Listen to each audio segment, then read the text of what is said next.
Queridos hermanos, estamos una vez más reunidos para celebrar el misterio del Señor, el Santo Sacramento del altar. Y recordemos que siempre en la celebración eucarística, la Santa Madre Iglesia nos ofrece esta doble mesa, la mesa de la palabra y la mesa de la Eucaristía, que son los dos momentos de la Santa Misa. Después de los ritos introductorios, la liturgia de la palabra, que tiene su centro en el Santo Evangelio. Por eso en este momento nos ponemos de pie cuando se proclama. Y el segundo momento, el más importante, que es la liturgia de la Eucaristía, que tiene su centro en la consagración, cuando el sacerdote repite las palabras de Jesús en la última cena. Y por eso, habitualmente, salvo que tengamos alguna imposibilidad, nos ponemos de rodillas. ¿Por qué? Porque estamos allí en ese momento adorando al Señor que se hace presente. Si estamos en un lugar sagrado, donde hay sagrario, donde está ya la presencia eucarística, bueno, Jesús está ya al inicio de la celebración, pero propiamente es allí, en el momento de la consagración, donde Él se hace nuevamente presente. Y la liturgia de la palabra, la Iglesia como madre cuidadosa, la prepara con mucho esmero. Hay un orden, el leccionario que se va tomando las lecturas, y así para los domingos y las solemnidades tenemos un triple ciclo, A, B y C. Entonces se va siguiendo cada uno de los evangelios sinópticos. Estamos ahora en el ciclo B, que seguimos el evangelio de San Marcos durante todo el año. Pero siendo el evangelio más breve, ahora se interrumpe por 5 domingos y vamos a escuchar la proclamación del Evangelio de San Juan, el cuarto Evangelio, capítulo 6, que comienza con lo que hoy hemos escuchado, el sermón del pan de vida, la multiplicación de los panes, en realidad el milagro, y a partir de allí, los domingos que vengan, vamos a meditar esas enseñanzas de Jesús, que abre su corazón anticipando este misterio del regalo de la Eucaristía. Bueno, vamos a meditar un poco sobre esto, trataré de ser un poco breve. Quiero compartir con ustedes 3 temas que, aunque al inicio parecerían no estar directamente vinculados, están vinculados entre sí y sobre todo con el misterio de la Eucaristía. En primer lugar, en relación al tiempo, al año, a la duración del año. Ustedes saben que está el año natural, el que Dios ha hecho en la creación, los 12 meses del año, pero está también el año el año litúrgico, el año cristiano, que tiene su centro en Cristo mismo, sus misterios, y se organiza justamente celebrando esos misterios. ¿Cuándo comienza el año cristiano, el año litúrgico? Comienza en Adviento, entonces no tiene una fecha fija. Primer domingo de Adviento es el nuevo año cristiano. El año cristiano no se opone, evidentemente, al año civil, al año natural. ¿Por qué? Porque también es obra de Dios. Dios es autor de la naturaleza y de la gracia. Entonces, Él ha hecho el mundo visible e invisible, como decimos en el credo. Y el libro del Génesis nos relata precisamente esa obra creadora de Dios y se va deteniendo día a día de la creación y dice: vio Dios lo que había hecho y era bueno, y así cada cosa. Y finalmente, cuando crea al hombre y lo invita a compartir su intimidad, dice: vio todo lo que había hecho y vio que era muy bueno. Entonces, bueno, está ese orden que caracteriza justamente el tiempo. Y en un momento dice que creó la luna y el sol para marcar las festividades. Entonces el Señor se reserva espacios sagrados y momentos sagrados. Entonces, así como hay espacios, como hay un templo, un santuario, una ermita, una capilla, así también hay momentos. Por eso, en la primera creación, ¿cuál es el día santo? El sábado, el día en que el Señor descansa. Pero en la nueva creación, San Pablo nos dice que Cristo es el nuevo Adán, el día santo es el domingo. Por eso, algunos que se dicen cristianos: ay no, ustedes los católicos cambian la Biblia porque la Biblia dice que el día santo es el sábado. Sí, el Antiguo Testamento, la antigua alianza. Pero la antigua alianza ha sido superada por la nueva alianza. Por eso, en Cristo, que restaura la creación y es el nuevo Adán, el día santo es el domingo. Una pequeña observación para la conciencia de ustedes, sobre todo quizá algunos de los más grandes, pero a veces también de los más jóvenes. Ustedes vieron que ha habido una reforma litúrgica hace relativamente poco, 50 años, y durante mucho tiempo las misas se celebraban solamente a la mañana. Entonces, ¿qué es lo que ocurre?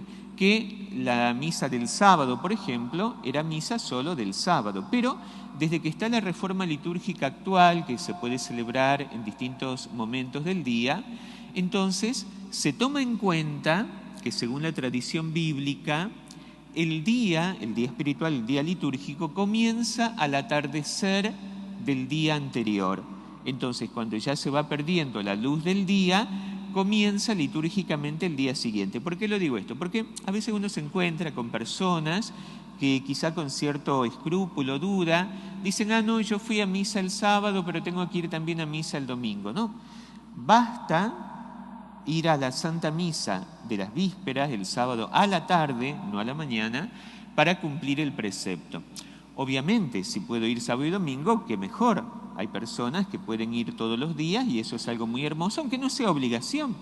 Entonces, poder ir a misa todos los días de la semana. Pero propiamente el día santo es el día domingo, por eso en latín domingo significa día del Señor. Pensemos que San Juan en el Apocalipsis, justamente cuando relata sus visiones, dice, el día del Señor yo me encontraba en la isla de Pasmos, etc. Entonces, por eso el domingo es el día del Señor. Entonces, todo el día domingo más la tarde del día sábado ya forma parte del día santo donde yo puedo cumplir el precepto participando del santo sacrificio. Bueno, eso para la conciencia. Pero en relación al tiempo, para concretar un poquito, también los meses del año, algunos tienen algunas características. Pensemos que, por ejemplo, junio habitualmente es el mes del Sagrado Corazón, que es una solemnidad que no tiene una fecha fija, pero siempre va a caer en junio, al inicio, al medio, al final. Entonces, junio, mes del Sagrado Corazón de Jesús. El mundo malo, el mundo malvado, el mundo contrario a Dios, ustedes saben que también la palabra mundo en la Biblia tiene un sentido bueno y un sentido malo, un aspecto positivo, un aspecto negativo. En el sentido positivo es la creación de Dios. Por eso dice San Juan, capítulo 3, tanto amó Dios al mundo que envió a su Hijo para salvarlo. Dios ama al mundo.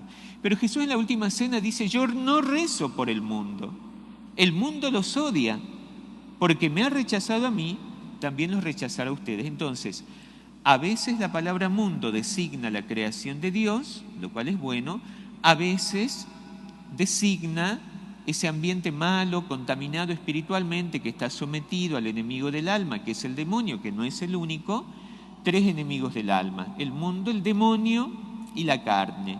Entonces, ese mundo malvado por el cual Jesús dice que no reza. Bueno, el mundo es la contaminación espiritual que trata de matar nuestra vida del alma. Y por eso entonces también tiene sus consignas, su modo de vivir, de organizar el tiempo. Y ustedes lo saben ahora actualmente en el mundo mundano, que es junio. Es el mes del orgullo gay. Entonces, en contra del amor auténtico, que es el amor de Jesús, nuestro Salvador, quiere poner como modelo un amor falso, un amor sucio, un amor contaminado. Bueno, así también julio es el mes de la preciosísima sangre. Antiguamente, el primer domingo de julio o el 1 de julio se celebraba el Día de la Preciosísima Sangre y todo el mes de julio sigue estando dedicado a honrar este aspecto del misterio de Jesús. No separamos, sino que adoramos estos distintos aspectos, su cuerpo, su sangre, su corazón, su misericordia. Entonces, como que vamos dedicando momentos, tiempos, para poder honrarlo, y no solamente honrarlo, sino beneficiarnos de las gracias que Él nos da. Entonces, bueno, estamos ya terminando este mes, pero sería bueno que cuando la Iglesia nos propone estos aspectos de piedad, los vivamos. Quiero también recordar que este mes que va a comenzar, agosto, tiene una indulgencia muy linda al inicio, que es la indulgencia de la porciúncula. Los que tienen más atención y devoción a San Francisco de Asís saben que es esta indulgencia que el mismo Señor le concede al santo, San Francisco de Asís, en ese lugarcito, en esa pequeña capilla que estaba consagrada a la Virgen Nuestra Señora de los Ángeles. Entonces, todos los años, actualmente, en una iglesia donde esté el Santísimo, puede incluso ser una capilla, pero donde esté la presencia eucarística, desde el mediodía del 1 a la medianoche del 2, se puede ganar indulgencia plenaria. No voy a explicar todo lo que es la indulgencia plenaria, tratemos de repasarlo, recordando, pero simplemente sí decir que todos los días podemos ganar indulgencia plenaria cuando participamos de la Santa Misa, porque para ganar indulgencia plenaria tengo que comulgar sacramentalmente y haberme confesado, o ese día, o no necesariamente, sino días anteriores o posteriores. Entonces, la Iglesia es muy generosa y actualmente ustedes van a ver que hay muchas indulgencias plenarias que se pueden ganar, incluso este domingo, fin de semana, también por los abuelos, recordando a San Joaquín y Santa Ana, los abuelitos de Jesús de parte de la Virgen. No sabemos los nombres de los papás de San José, pero bueno, por San Joaquín y Santa Ana, indulgencia plenaria. Algo importante. Tenemos que aprovechar las indulgencias plenarias, porque nosotros a veces, bueno, son tantas que nos descuidamos. Como digo, si una persona va a misa todos los días y se confiesa habitualmente, todos los días puede ganar por lo menos una indulgencia plenaria. Y uno dice, ¿qué hago con tantas indulgencias plenarias? Bueno, pues regálalas. Qué acto más generoso. O sea, la indulgencia plenaria cada uno la gana para sí mismo. Pero la devoción de las benditas almas del purgatorio permite que yo pueda ofrecer mi indulgencia por las almas del purgatorio. Lo puedo hacer cada vez que yo quiera, pero además de eso, si yo tengo el acto de generosidad de hacer lo que se llamaba antiguamente el voto de ánimas, yo me comprometo y me desprendo de forma tal que todas las indulgencias que yo gane se las regalo a las benditas almas del purgatorio. Y uno dice, bueno, pero me quedé sin indulgencia. Ah, es un buen negocio. ¿Por qué? Porque si yo ayudo a las almas del purgatorio, ellas después me van a ayudar a mí. Entonces, como decían en la entrada de un cementerio, un Padre Nuestro te pido por caridad, buen hermano, porque tarde o temprano tendrás que venir aquí. Todos somos candidatos al cementerio, ¿no? Tendrás que venir aquí. Lo que yo soy, tú serás. Lo que yo soy, tú serás. Lo que tú eres, perdón, al revés. Lo que tú eres, yo soy. Lo que yo soy, tú serás. Y entonces te alegrarás de que lo recen por ti. Entonces fíjense que tenemos acá el cuadrito hermoso de la Virgen del Carmen, que entre otras cosas, además del escapulario o por el escapulario, es protectora de las benditas almas del purgatorio. La hemos celebrado el 16 de julio. Entonces, muy especialmente pedirle a nuestra Madre tener ese amor de misericordia, porque también son necesitados. Así como necesita misericordia un pobre que pasa hambre y lo tengo que ayudar, así como necesita misericordia una persona que está cautiva o es atormentada por el demonio y entonces viene a ser liberada y yo intercedo, rezo, acompaño y trato de colaborar en la liberación de esa persona, también estas almas benditas les llamamos porque ya están seguras de que se salvan, por eso son felices. Pero su alegría está unida a un dolor muy grande porque todavía se están purificando y todavía no ven a Dios. Entonces también son miserables. ¿Por qué? Porque no pueden hacer nada por sí mismas para salir de allí, pero nosotros las podemos ayudar. Entonces es importante aprovechar las indulgencias plenarias. Bueno, volviendo y cerrando este primer punto, la indulgencia de la porciúncula es una indulgencia franciscana y yo les invitaría, mira, hay tanto para aprender siempre y aprovechar. Estamos en el jubileo de San Francisco, los 8 siglos, de los últimos acontecimientos de su vida. La primera regla que aprobó el Papa en aquel momento, el primer pesebre viviente, dicen que se hizo allí sacramentado, o sea, digamos en representación en Grecho. Este año, las llagas, los estigmas, que también los recibió en septiembre, en el siglo XX, el Padre Pío, primer sacerdote estigmatizado, San Francisco de Asís primero, que se sepa históricamente que ha tenido los estigmas, ambos en el mes de septiembre. Entonces después al otro año, el Cántico de las Criaturas, al otro año, la muerte de San Francisco, fíjense, 4 años de jubileo para celebrar estos acontecimientos. Entonces, bueno, para que recordemos esto hermoso de la historia de nuestros santos, que los santos son importantes y Dios quiere que los honremos, porque al conocer su vida nos sentimos impulsados a amar a Dios y a imitarlos, y también porque a través de ellos recibimos muchas gracias y bendiciones. Así que entonces, bueno, esto de las indulgencias, ¿no? Tratar de conocer y recordar más y compartirse y además crecer en la devoción a la Virgen, que como decimos, allí en la Porciúncula es la devoción de Santa María de los Ángeles, desde el mediodía del primero a la medianoche del segundo. Bueno, brevemente el segundo punto, que tiene que ver con una noticia que ya algunos de ustedes habrán visto, que anteayer se ha hecho la inauguración de los Juegos Olímpicos en París y que ha sido algo sumamente lamentable, blasfemo, degradante, lascivo, ofensivo, sodomítico, corruptor de niños, una cosa muy desagradable, a tal punto que no solamente comunicadores católicos y personas verdaderamente creyentes han manifestado su repudio a esto, sino incluso gente no creyente o de otras creencias religiosas, al ver algo tan desagradable, tan bajo, tan vil, tan ofensivo, se han manifestado también en contra. Y se los agradecemos. ¿Por qué? Porque de alguna manera es también mostrar un cierto respeto al Señor, que lo principal es que ha sido algo blasfemo, ha sido contra Dios.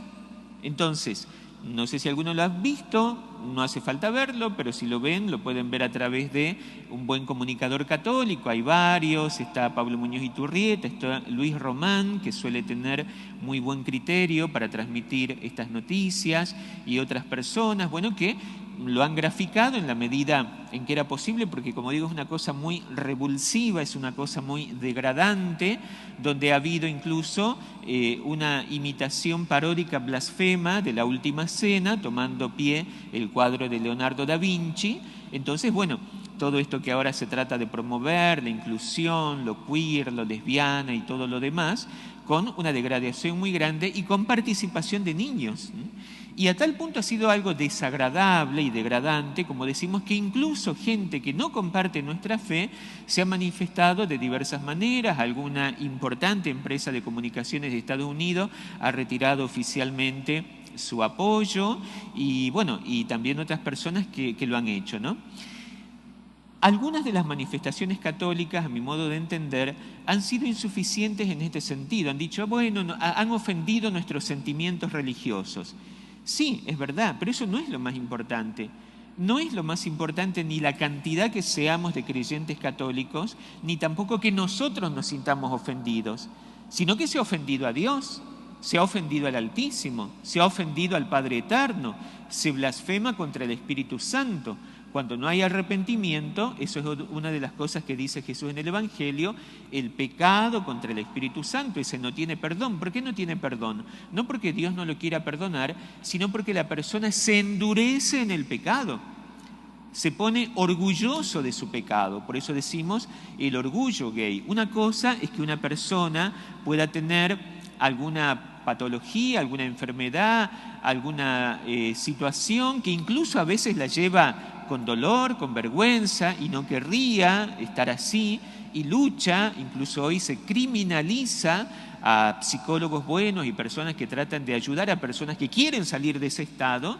Bueno, la persona que realmente no está de acuerdo con su propio estado, también el Señor la mira con misericordia. San Agustín, que experimentó el pecado, decía cuando caes en el pecado pero rechazas el pecado, por lo menos en una cosa estás coincidiendo con Dios, en que aborreces lo mismo que Él aborrece. Entonces, no rechazamos al pecador que se humilla, no rechazamos al pecador que pide perdón. Lo que nosotros recriminamos es precisamente el pecador soberbio que se vanagloria de su pecado. Entonces, bueno, en esto, como decimos, nosotros tenemos que ser conscientes de esto y también lamentarlo y expresarlo y sobre todo reparar porque es ofensa contra Dios. Como digo, no bastan declaraciones y hashtags, si bien puede ayudar en esto. También a veces algunos dicen, bueno, nos vamos a retirar, no vamos a ver siquiera los Juegos Olímpicos. Es una decisión prudencial, capaz que yo puedo verlo como una recreación, la competición deportiva, me gusta el deporte, etcétera, y al mismo tiempo me manifiesto. Fíjense que tantas personas se han manifestado contra lo degradante de eso, que han logrado que el mismo Comité Olímpico retire esas imágenes. Entonces, si simplemente muchas personas se hubiesen retirado digitalmente y no se hubiesen expresado, probablemente no se hubiese logrado que eso se retire. Entonces, bueno, alguno, como digo, podrá decir, no voy a ver nada. Bueno, es libre, si tu manera de dar testimonio es esa, lo importante es dar testimonio. Hay un gran tenista, Djokovic, que es conocido no solamente por su deporte, sino porque también en otro aspecto, que es esta imposición del nuevo orden, de la pandemia, del pinchazo, todo lo demás, también él se manifestó firme. Él es creyente, cristiano ortodoxo, no es católico, pero es valiente, no se oculta, da testimonio de su fe. Entonces él ha participado como iba por su deporte del tenis y ha mostrado su cruz justamente como testimonio en contra de esa blasfemia. Entonces, como digo, no es que todos tenemos que hacer exactamente lo mismo. Sí, todos tenemos que tener la valentía de hacer lo que podamos. Esto, bueno, para mencionarlo, y como digo, de alguna manera tiene que ver también con lo que meditamos en este fin de semana. ¿Por qué? Porque de una u otra manera el demonio es astuto, porque él está detrás de todo esto. Siempre recordamos que son 3 los enemigos del alma, ¿no? No es solamente el demonio. El demonio es en algún aspecto el enemigo más peligroso. ¿Por qué? Porque es personal, es un ángel caído, es poderoso, no tiene más libertad que la que Dios le da, pero sí tiene inteligencia y voluntad, por tanto puede tener una estrategia. La carne, que es nuestra naturaleza caída, es nuestra propia debilidad, es enemigo del alma.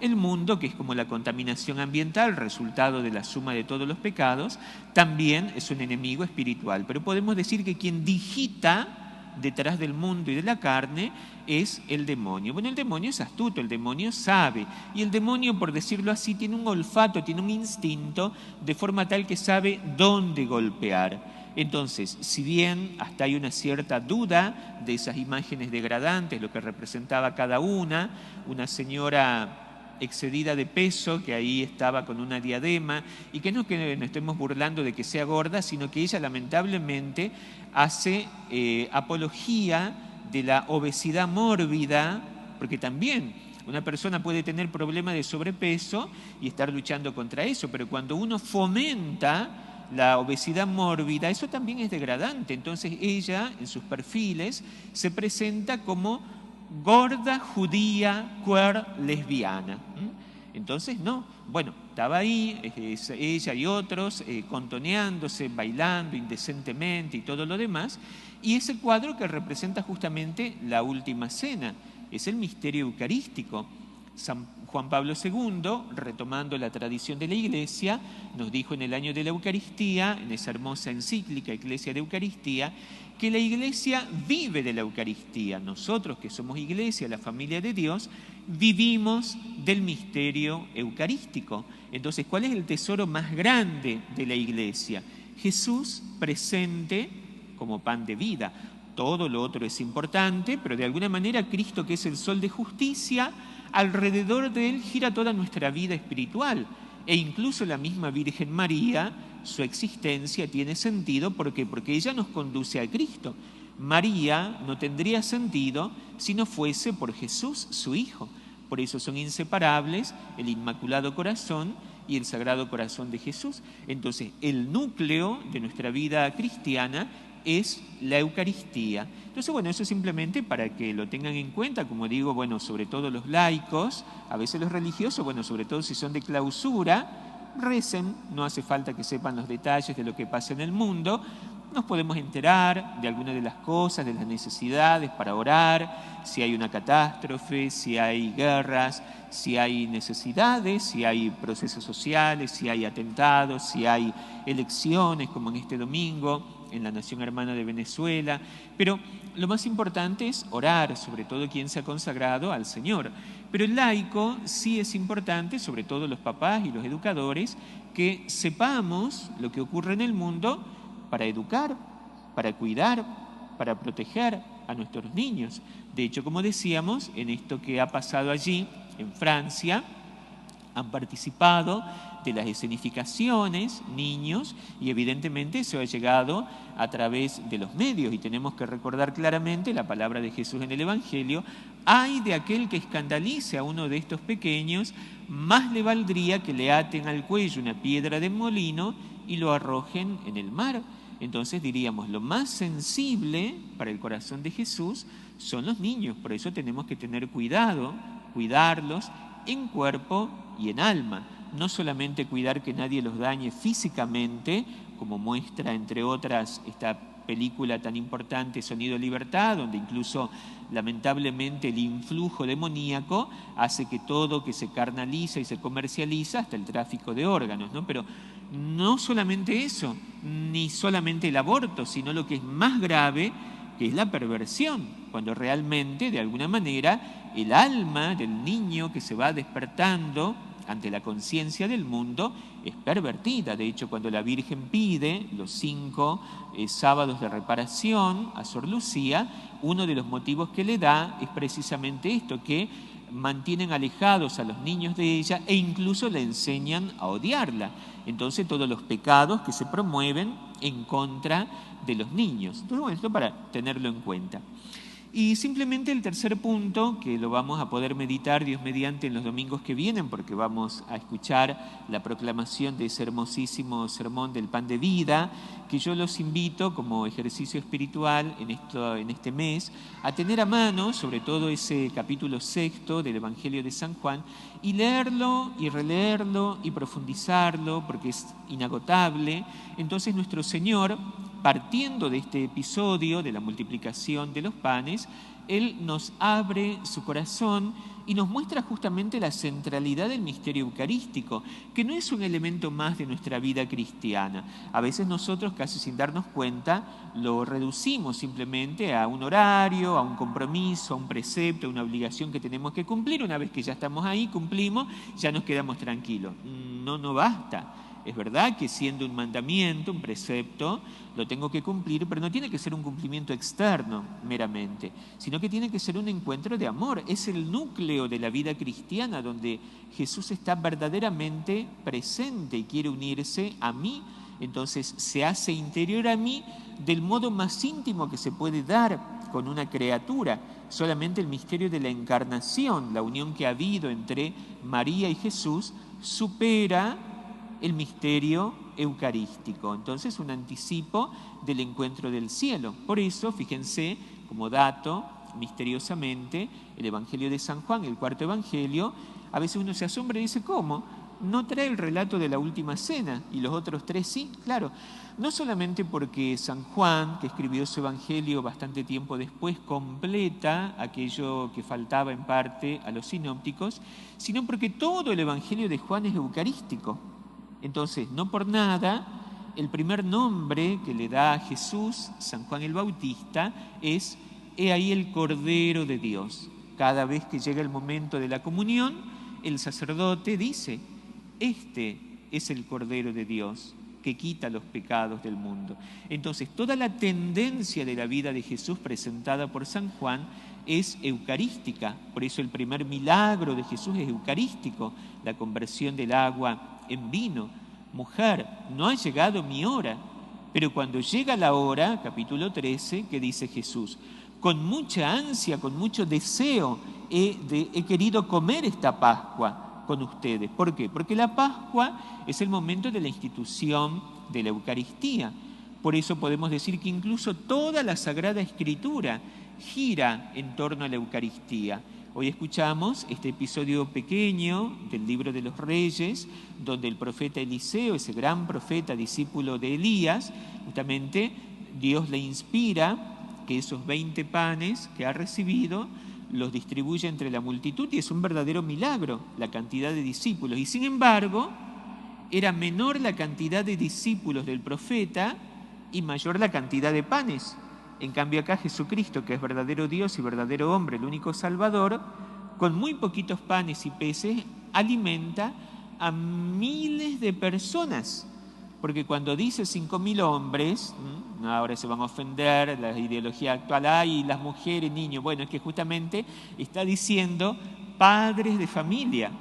Cuando designa a los varones, quiere decir 5.000 familias, y multipliquen mínimo por 4, digo mínimo porque la familia tradicional es familia numerosa, así que son 5, 7, 8, pero entonces 20.000, 30.000 o más personas alimentadas por solamente 5 panes y 2 pescados, e incluso sobra, de forma tal que hay más cantidad al final que al inicio.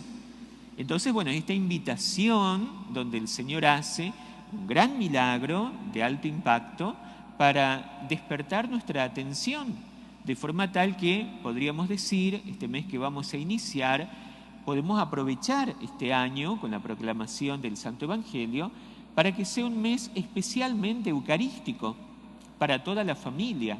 Y ya que eran las familias las que seguían a Jesús Maestro y las que reciben este anticipo del pan de vida, como nos dice San Pablo en la segunda lectura, la carta a los Hebreos, justamente el poder convivir en la unidad de una sola fe, un solo Señor, un solo bautismo, en el amor mutuo, también proponernos eso, que la piedad eucarística no sea una mera piedad individual, aislada, sino compartida. El encuentro con Jesús, principalmente en la Eucaristía, me tiene que llevar a testimoniar esa fe. ¿Y cuál es mi primer campo de apostolado? Mi familia. Es verdad que a veces puede ser quizá más difícil cuando no siempre encuentro acompañamiento en mi familia, depende. A veces tengo la gracia de que toda la familia está compartiendo la fe, bendito sea Dios, y eso es una gran alegría y debe dar también más generosidad a cada uno para un mayor compromiso con Cristo. Pero a veces ocurre que a lo mejor algunos de los esposos, algunos de los hijos, de los hermanos, de los parientes no comparte plenamente. Bueno, no renegar, no desanimarse, fortalecerse, invitar, suplicar al Señor que Él sea verdaderamente el centro de la vida familiar.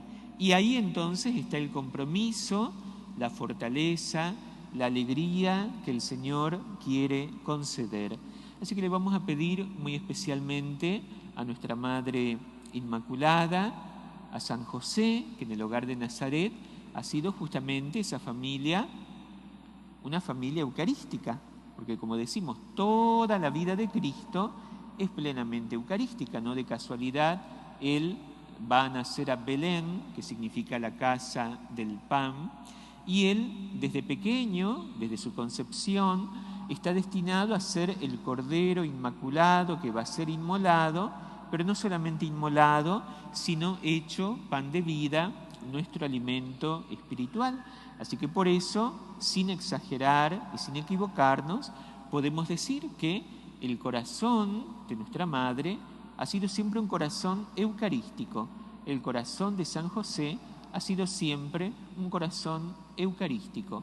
Entonces pedirle a ellos que con docilidad al Espíritu Santo nos enseñen el amor profundo a Jesús, el reconocimiento de este regalo tan maravilloso de valor infinito que es su presencia, que cuando la podemos recibir le agradecemos al Señor y lo hacemos con humildad y con pureza de corazón.